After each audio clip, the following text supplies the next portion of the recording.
everybody, I'm Christina Aguilera, and I am here in my hometown of Pittsburgh, Pennsylvania, to talk about sex and politics. $500 million of your tax dollars have already been spent telling teens that sex before marriage is bad, with condoms and contraception left out of the lesson. What kind of sex ed belongs in public school? Listen and decide. The silver ring thing is on the move, and they're bringing abstinence to America. These teens and 20-somethings have all pledged to hold off on getting it on until marriage, and they've got silver rings and hip-hop rhymes to prove it. Come and try on this silver ring thing and say I'm saving myself. I'm saving myself. Lock and key, you won't get it off of me. Yeah. They crossed the country with a high-tech roadshow featuring pro-virginity music, skits, and videos. Members like Jason believe that, just like the silver ring thing, public school sex ed classes should be teaching abstinence and nothing more. Whatever's being taught and the values that have been instilled isn't working, so we need to start doing differently. It's no secret that sex can be risky.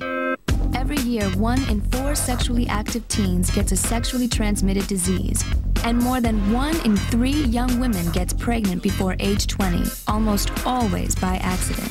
Many abstinence advocates want schools to teach kids that premarital sex is always unsafe. We don't teach safety in carrying weapons. We don't teach safety in drinking and driving. We tell them, don't do it. Here's why. Of course, those activities are illegal, but the silver ring thing says all kids should view sex the same way. No sex until you're married, and no fooling around.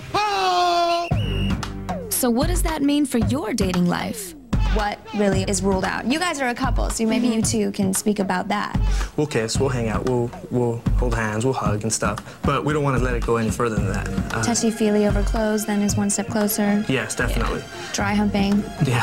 Okay, I'm sorry. No, that's fine. Like, I mean, you start doing that, then all of a sudden it's real easy to, well, maybe you can take off your shirt, well, maybe you can do this, maybe you can do that, and we don't want to take it there at all. What would you say, Jason? Would you be okay with premarital sex if there was 0 risk of STD and 0 risk of pregnancy?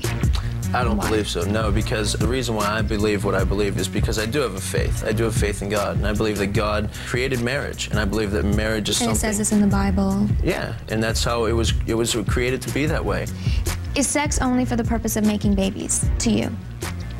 No, definitely not. No, I think, yeah, one of our segments in our show, it talks about how sex is an awesome thing. Sex is great! Oh, and it is great in the context of marriage. Do you believe that there's a possibility that you could have a bad sex life? I mean, could the sex be bad because it's something you've never tried, or? According to the partner? If you see a donut and it looks good, I'm pretty sure it's going to be good. Oh, really? Because I've had some rotten ones. You know? You never know.